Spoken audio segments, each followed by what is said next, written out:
السلام علیکم دوستو، میں ہوں عریج اور آپ ہیں اس وقت میرے چینل عریج شاہ ناولز پہ۔ پہلے تو میں کہتی ہوں یار دے دو آج گالیاں، دے دو بددعائیں، جو کچھ ہے نا دل میں نکال دو۔ مطلب کہ 7 بجے سے لائٹ گئی ہوئی ہے، مطلب طوفان جب شروع ہوا تھا 7 بجے ہمارے یہاں طوفان آئے اور سب لائٹیں شائٹیں بند ہو گئی ہے ہر طرف سے۔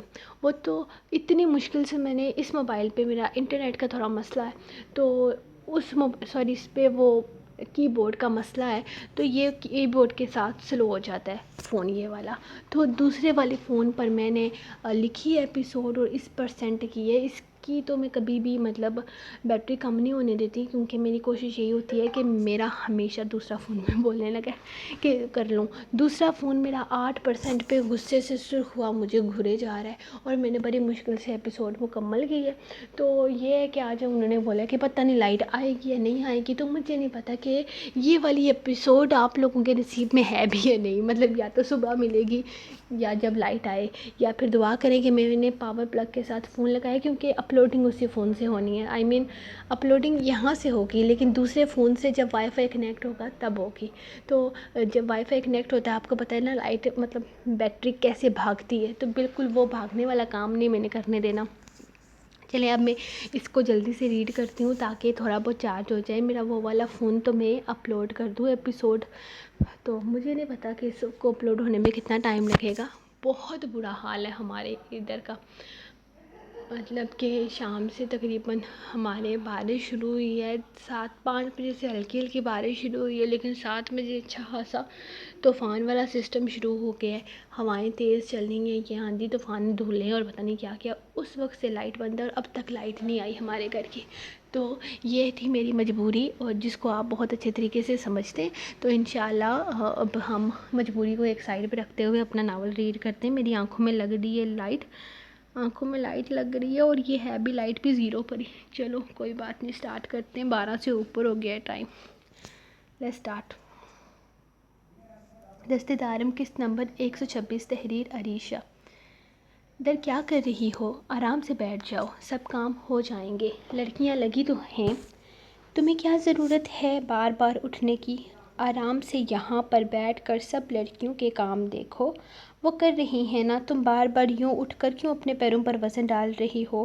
شادی کی تیاریوں میں ہر کوئی مصروف تھا، سب لوگ ہی کسی نہ کسی کام میں لگے ہوئے تھے۔ ایسے میں در کے حصے میں نوکروں کی نگرانی اور گھر کی صفائی آئی تھی۔ بس اب نوکروں کو ہدایات دیتے ہوئے وہ گھر کی صفائی کروانے میں مصروف تھی، لیکن وہ بار بار اٹھ کر کھڑی ہو جاتی، جس پر دارم سائیں اسے ٹوک رہا تھا، جو آج کل شادی کی تیاریوں کی وجہ سے گھر پر ہی ہوتا تھا۔ دارم سائیں کیسے آرام سے بیٹھ جاؤں؟ گھر میں شادی ہے اور یہ سب نکمّے ہیں۔ میں انہیں کب سے کہہ رہی ہوں کہ سب سے پہلے مہمانوں کے کمرے کی صفائی کرائیں۔ آپ کے دور کی پھوپھو بھی آنے والی ہیں، لیکن نہیں، یہ بار بار حال میں آ جاتے ہیں۔ وہ اسے دیکھتے ہوئے نوکروں کو گھور رہی تھی۔ گھر کی بڑی بہو ہونے کے ناطے اس نے اپنے بہت سارے فرائض پر غور و فکر کرنا شروع کیا تھا، جس پر اسے پتہ چلا تھا کہ گھر کی بڑی بہو کی ذمہ داریاں بہت زیادہ ہیں، اور وہ کوشش کر رہی تھی اپنی ذمہ داریوں کو نبھانے کی، لیکن اسے یہ احساس بہت دیر سے ہوا تھا۔ یہ صحیح وقت نہیں تھا ان سب چیزوں کے بارے میں سوچنے کا کہ وہ اس گھر کی بڑی بہو تھی، اس کے بہت سارے فرائض تھے، لیکن فی الحال اس کا یہ فرض تھا کہ وہ اپنا خیال رکھے۔ اس کا 7واں مہینہ شروع ہونے والا تھا اور یہ وقت اس کے لیے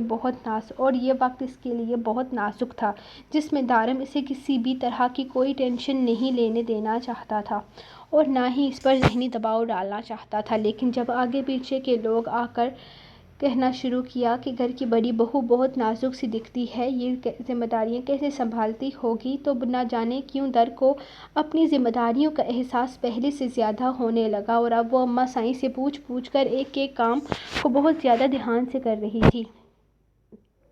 سب کچھ ہو جائے گا در، اور یہ سارے کام تمہارے نہیں ہیں، تم آرام سے بیٹھ کر انہیں بتاتی جاؤ کہ کیا کرنا ہے، یہ لوگ سب کچھ کر دیں گے، لیکن خدا کے لیے تم اپنے پیروں پر زیادہ وزن مت ڈالو، دیکھو نا کتنی سوجن ہوتی جا رہی ہے، بیٹھو میری جان یہاں آرام سے۔ وہ اسے صوفے پر بٹھاتے ہوئے خود بھی اس کے پاس بیٹھ گیا تھا۔ دارم سائیں میں بیٹھ نہیں سکتی، میری بہت ساری ذمہ داریاں ہیں اور تمہاری اس گھر میں سب سے پہلی اور آخری ذمہ داری یہ ہے کہ تم میرا حکم مانو، اور میرا حکم یہ ہے کہ تم یہاں بیٹھ کر انہیں بتاؤ گی اور وہ تمہارا کام کر دیں گے۔ اگر ان سے کام نہیں ہوتا تو مجھے حکم کرنا، میں کر دوں گا، لیکن تم نہ تو پریشان ہوگی اور نہ ہی کوئی کام خود کرو گی۔ میری جان، اس سے تمہیں تھکاوٹ ہو جائے گی اور ایسے میں تھکاوٹ اچھی نہیں ہوتی۔ وہ اس کے بکھرے ہوئے بالوں کو سمیٹتا اس کا دوپٹہ سر پر ٹھیک کر رہا تھا۔ اس کے فکرمانہ انداز پر در مسکرائی تھی۔ یہ میری فکر ہو رہی ہے یا اپنی لاڈلی کی؟ یہ بھی بتا دیں، یہ نہ ہو کہ میں خوش فہم ہو کر بیٹھ جاؤں۔ اس نے روٹھے پن سے گھور کر کہا تھا۔ سچ سچ بتاؤں یا جھوٹ سے کام چل جائے گا؟ دارم کے چہرے پر مسکراہٹ آ گئی تھی۔ سچ سچ بتائیں، جھوٹ سے کام ہرگز نہیں چلے گا، اور ذرا دور ہو کر بیٹھیں۔ نوکروں کے سامنے آپ اپنے رومانٹک انداز پر ذرا کنٹرول کریں۔ اس نے اسے احساس دلایا کہ گھر کے ہر کونے میں کوئی نہ کوئی ملازم موجود ہے، تو بہتر ہے کہ وہ ذرا فاصلہ بنا کر رکھے، ایک تم اور دوسرے تمہارے فضول کے حکم۔ وہ مسکراتے ہوئے سر نفی میں ہلانے لگا۔ یہ میرے سوال کا جواب نہیں ہے دارم سائیں، اس نے پھر سے کہا۔ سوال کیا تھا میں بھول گیا، دارم نے سر پر ہاتھ مارتے ہوئے کہا، جس پر در نے پھر سے گھورا۔ بتائیں، میری فکر ہے یا اپنی لاڈلی کی؟ یہ نہ ہو کہ میں فضول میں خوش فہم ہو کر بیٹھ جاؤں کہ میرے شوہر سائیں تو مجھ سے اتنی محبت کرتے ہیں کہ ذرا سی تکلیف برداشت نہیں کرتے، اور بعد میں آپ کسی زمانے میں اپنی بیٹی کو کہانیاں سنا رہے ہوں کہ میں نے تمہاری آمد سے پہلے تمہاری ماں کا بہت خیال رکھا تھا۔ شرم کرو جانم سائیں، شرم کرو اپنی بیٹی سے اتنی جلسی۔ لیکن میں بھی تمہیں کسی خوش فہمی میں مبتلا نہیں کروں گا۔ میں تمہارا خیال اس لیے رکھوں گا کیونکہ مجھے تم سے بہت محبت ہے، شاید اپنی بیٹی سے بھی زیادہ میں تم سے محبت کرتا ہوں۔ میں اپنی بیٹی کو کتنا چاہوں گا مجھے اندازہ نہیں، لیکن اس وقت میرے سامنے تم ہو جسے میں بے پناہ چاہتا ہوں۔ اپنی بیٹی کا خیال رکھنے سے پہلے میرا فرض ہے کہ میں تمہارا خیال رکھوں، تمہیں ہر تکلیف سے دور رکھوں، اور میں تمہیں کسی تکلیف میں نہیں دیکھنا چاہتا۔ اس لیے بہتر ہے کہ یہ کچھ وقت تم اپنا بہت سارا خیال رکھو، اور پھر جب وہ آ جائے نا میری لاڈلی دنیا میں، تو جیسا تم چاہو ویسے رہنا آرام سے، مجھے کوئی اعتراض نہیں ہوگا۔ وہ اس کا ہاتھ تھامتے اسے سمجھا رہا تھا، جس پر اس نے ہاں میں سر ہلایا۔ ہاں، تب تو آپ کی بیٹی مجھے سکون سے رہنے دے گی نا؟ ہر وقت رونا دھونا، آپ تو جانتے ہی نہیں ہیں، جیسے چھوٹے بچوں کو وہ منہ بسور کر بولی۔ آنے والے وقت کو لے کر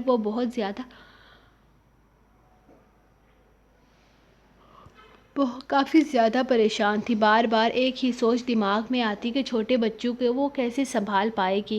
میں نہ تو اسے رونے دوں گا اور نہ ہی اسے اپنی پیاری سی ماما سائیں کو تنگ کرنے دوں گا۔ اگر وہ تنگ بھی کرے گی تو مجھے کرے گی، تم بس اسے پیار کرنا، اور مجھ سے بھی۔ دارم نے آہستہ سے اس کے گال کو چھوتے ہوئے کہا تو در سے مسکرا کر ایک بار پھر سے اسے گھورنے لگی۔ کیا ہوا؟ اب کیوں گھور رہی ہو مجھے؟ اب کیا کر دیا میں نے؟ اس کے گھورنے پر دارم سائیں حیران ہوا تھا۔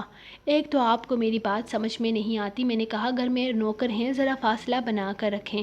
تو کیا یہ نوکر اتنے بیوقوف ہیں کہ انہیں یہ بھی نہیں پتا کہ تم میری بیوی ہو، اور میں جب چاہے جتنا چاہے تمہارے پاس بیٹھ سکتا ہوں؟ اس کے گھورنے پر وہ مزید بے باک ہوتا اس کے قریب بیٹھا تھا، لیکن اس سے پہلے کہ وہ اس کے گال پر جھکتا، اندر داخل ہوتے ساحر اور سنان کو دیکھ کر خود ہی پیچھے ہٹ گیا، جس پر در بے ساختہ کھلکھلا کر ہنسی تھی۔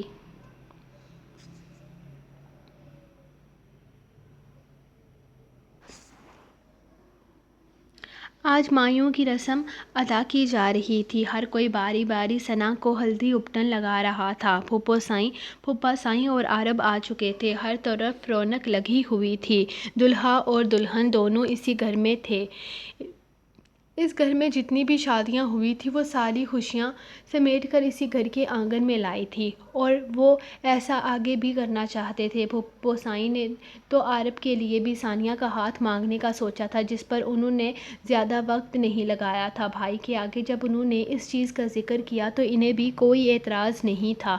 انہیں اور کیا چاہیے تھا کہ ان کی آخری بیٹی بھی انہی کے خاندان میں اعتبار کے لوگوں میں جائے، لیکن فی الحال ثانیہ بہت چھوٹی تھی اور وہ اس کے سامنے ایسی کوئی بات نہیں کرنا چاہتے تھے اور نہ ہی ان کے ذہن میں ایسی کوئی بات ڈالنا چاہتے تھے، اسی لیے انہوں نے فی الحال کہہ دیا کہ جب صحیح وقت آئے گا تب اس بارے میں تفصیل سے غور کریں گے، لیکن فی الحال بچوں کو اس بارے میں کچھ بھی نہیں بتائیں گے کیونکہ ہم نہیں جانتے کہ بچوں کے کیا فیصلے ہوں گے، اسی لیے بہتر ہے کہ آگے کے فیصلوں کا اختیار بچوں کو دیا جائے تاکہ وہ صحیح غلط کی پہچان کر سکیں۔ ان کی بات تمام گھر والوں کو بہت اچھی لگی تھی اور اس طرح سے بھائی نے اپنی بہن کی بات کا مان بھی رکھ لیا تھا، لیکن جس طرح یہ بات اس گھر کے کمرے بروں کے بیچ شروع ہوئی تھی اسی طرح ختم ہو گئی، کیونکہ ان کے حساب سے عارب کی عمر صرف 16 سال تھی اور ثانیہ صرف 14 سال کی تھی۔ وہ لوگ ایک بار پہلے بھی دارم اور در کا بچپن میں رشتہ کر کے بہت زیادہ پریشانیوں کا شکار ہوئے تھے اور وہ ایسا دوبارہ نہیں کرنا چاہتے تھے۔ بے شک دارم اور در نور آج ایک ہو چکے تھے، ان کے گھر میں ننھا مہمان آنے والا تھا، لیکن اس کے باوجود بھی ان کے رشتے میں بہت ساری الجھنیں رہی اور وہ ایسی الجھن اور کسی رشتے میں نہیں چاہتے تھے، اسی لیے اس بات کو فی الحال کے لیے یہیں پر ختم کر دیا گیا، جس کا ذکر دوبارہ نہیں کیا گیا۔ ثانیہ کی ہنستی کھیلتی چہکتی زندگی میں کہیں نہ کہیں عارب شامل ہو چکا تھا اور اب سب کو یقین تھا کہ یہ ایک بہترین فیصلہ ہوگا۔ عارب بھی ثانیہ کی طرح اپنی زندگی کو پورے طریقے سے انجوائے کرنے والا ایک بہت لائق فائق اور اوپن قسم کا لڑکا تھا جو کہ گھر میں ہر کسی کو بہت پسند آیا تھا۔ تھوڑی سی انگریزی، تھوڑا جا پنجابی ٹچ، نچ پجامن۔ بڑے سے ہال میں گھر والے بروں کو چھوڑ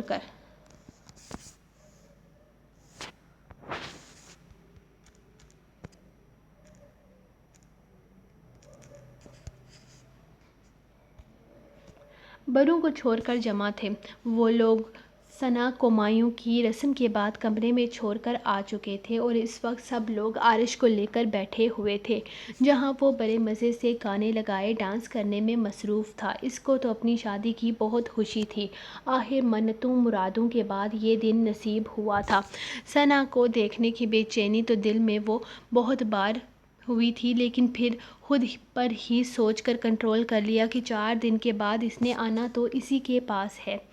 زرنیش اب بہت ہو گیا اتنا ڈانس، اب آرام سے بیٹھ جاؤ تم۔ اس کو 2 دن کے بعد 8واں مہینہ شروع ہونے والا تھا، لیکن وہ تو ایسے چل رہی تھی جیسے وہ سرے سے پریگننٹ ہو ہی نہ۔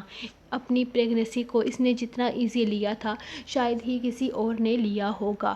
اس وقت بھی وہ سب لڑکیوں کے بیچ میں کھڑی آہستہ آہستہ ڈانس کر رہی تھی کیونکہ اس کا بھاری وجود اسے زیادہ ڈانس کرنے کی اجازت نہیں دے رہا تھا۔ ارے سنان سائیں، پریشان مت ہوں، بیبی بھی انجوائے کر رہا ہے بلکہ اندر ڈمکے لگا رہا ہے اور تو اور مجھے ٹانگ مار کے بار بار نکلنے کی کوشش کر رہا ہے۔ آپ بالکل فکر نہ کریں، وہ اندر بہت خوش ہے اور بہت مزے سے ہوا میں ہاتھ بلند کرتے ہوئے بولی۔ کبھی کبھی تو سنان اسے دیکھ کر پریشان ہو جاتا تھا، کہاں وہ معصوم سی لڑکی جو شادی سے پہلے اس کے سامنے بھی کم ہی آیا کرتی تھی اور کہاں یہ لڑکی جسے مستیوں سے ہی فرصت نہیں تھی۔ زرنیش ہر وقت ہنستی مسکراتی تھی اور سب کو ہنساتی رہتی تھی۔ اسے تو یہ پتہ چلا تھا کہ پریگننسی میں لڑکی چڑچڑی ہو جاتی ہے، لڑائی جھگڑے کرتی ہے، کسی سے ٹھیک سے بات نہیں کرتی، لیکن اس کے ساتھ تو الٹا ہی ہو گیا تھا۔ یہاں وہ ہر وقت نہ کوئی بات کرتی رہتی، آرام سے ہیلتھی چیزیں کھاتی تھی جو اس کے بیبی کے لیے بہت اچھی ہوا کرتی تھی۔ اس کے علاوہ وہ اپنی میڈیسن وقت پر لیتی تھی۔ سب سے اچھی بات یہ کہ اس کی صحت کے لیے بہت اچھی ثابت ہو رہی تھی اس کا ہر وقت ہنستے مسکرانا، خوش رہنا۔ ڈاکٹر کے کہنے کے مطابق یہ چیز اس کی ہیلتھ کو بہت اچھا بنا رہی تھی۔ اس کی پریگننسی میں کسی طرح کی کوئی کمپلیکیشنز نہیں تھے۔ اگلے مہینے اس نے گھر کی خوشیوں کو دوبالا کر دینا تھا، لیکن اس کے باوجود بھی شادی کے دوران اس کا یوں ناچنا گانا ٹھیک نہیں تھا۔ ایسے میں اسے جتنا اچھل کود کرنے سے منع کر رہے تھے وہ اتنا ہی شادی انجوائے کر رہی تھی۔ جس پر سنان اس کا خیال رکھنے کے لیے ہر ممکن کوشش کر رہا تھا، لیکن زرنیش اس کے ہاتھ ہی نہیں آ رہی تھی۔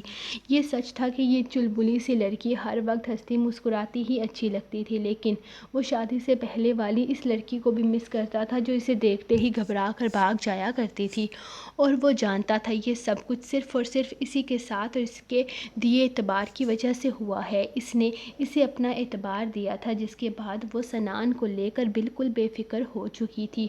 وہ جیسا بھی تھا صرف اس کا تھا اور اس پر صرف اسی کا حق تھا۔ اس یقین نے اسے جیسے دنیا کی ہر خوشی دے دی تھی کہ اس وقت بھی وہ چہرے پر مسکراہٹ لائے سنان کے ساتھ اسے بھی ڈانس کرنے پر مجبور کر رہی تھی، جس پر سنان نے مسکراتے ہوئے اس کے دونوں ہاتھوں کو تھام کر اس کے ساتھ اس کی خوشی میں شامل ہو گیا۔ تمہاری ہمت کیسے ہوئی اس گھر میں قدم رکھنے کی؟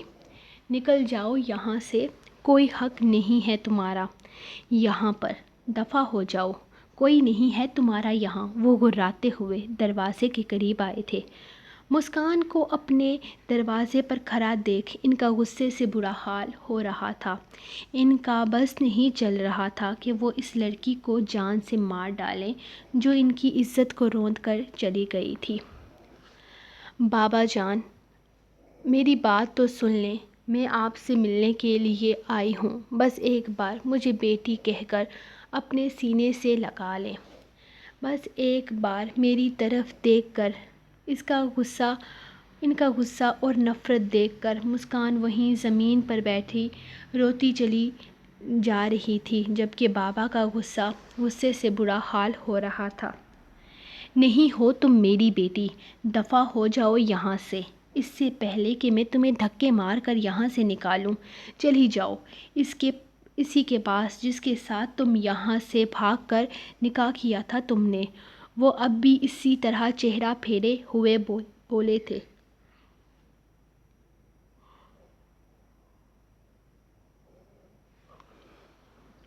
مسکان کی حالت خراب ہو رہی تھی۔ اپنے باپ کی یہ نفرت اس سے برداشت نہیں ہو رہی تھی۔ اس کے بابا ہمیشہ اس سے بہت محبت کرتے تھے، لیکن اس کی ایک لمٹ تھی اور اس نے اس لمٹ کو کراس کر دیا تھا، جس کی وجہ سے وہ اس سے بہت زیادہ خفا تھے۔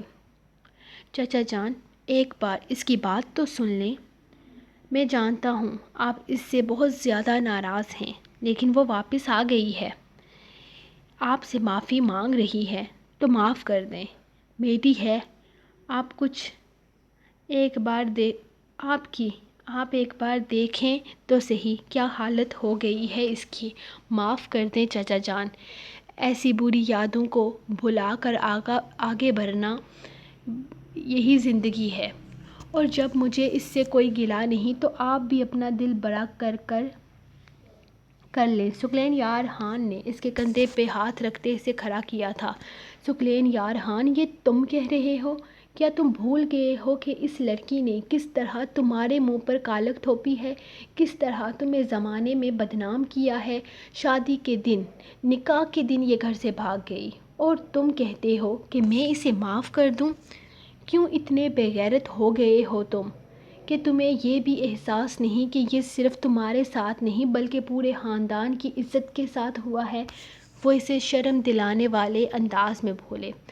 ہاں، ہو گیا ہوں میں بے غیرت، میں نے معاف کیا، اور جب آپ کو اس کے گھر سے بھاگ جانے کی وجہ پتہ چلے گی تب آپ بھی اسے معاف کر دیں گے۔ شکر اللہ، بجلی آ گئی ہے۔ معاف کر دیں گے، کیونکہ اسی لیے نہیں بھاگی، اپنے ملک کے لیے بھاگی ہے۔ ہاں چاچا جان، میں سچ کہہ رہا ہوں، آپ کی بیٹی اب وہ عام سی لڑکی نہیں رہی، اس نے اپنے خوابوں کو پورا کیا ہے، اس نے آرمی جوائن کی ہے، یہ بہت بڑی افسر بن گئی ہے آرمی کی۔ اور جو خبر ہمیں ملی تھی نا کہ اس کا نکاح ہو گیا ہے، اس کی شادی ہو گئی ہے، تو ایسا کچھ بھی نہیں ہوا۔ اس نے آپ کی مرضی کے خلاف کہیں شادی نہیں کی، اور یہ آج بھی وہی شادی کرنا چاہتی ہے جہاں آپ کی رضامندی ہوگی۔ یہ جانتی ہے اگر اس نے آپ کو یہ کہا کہ اس نے کسی سے شادی نہیں کی تو اسے واپس گھر لے کر آئیں گے اور اس کا نکاح زبردستی مجھ سے کرا دیں گے، بس اسی لیے اس نے جھوٹی کہانی بنائی اور خوابوں کو پورا کیا۔ مجھے خوشی ہے کہ جو کام ہمارے خاندان کے مرد نہیں کر پائے وہ ایک عورت نے کر دکھایا ہے۔ مجھے فخر محسوس ہوگا اگر میں دنیا کے سامنے مسکان کو اپنی بیوی کے روپ میں متعارف کرواؤں گا۔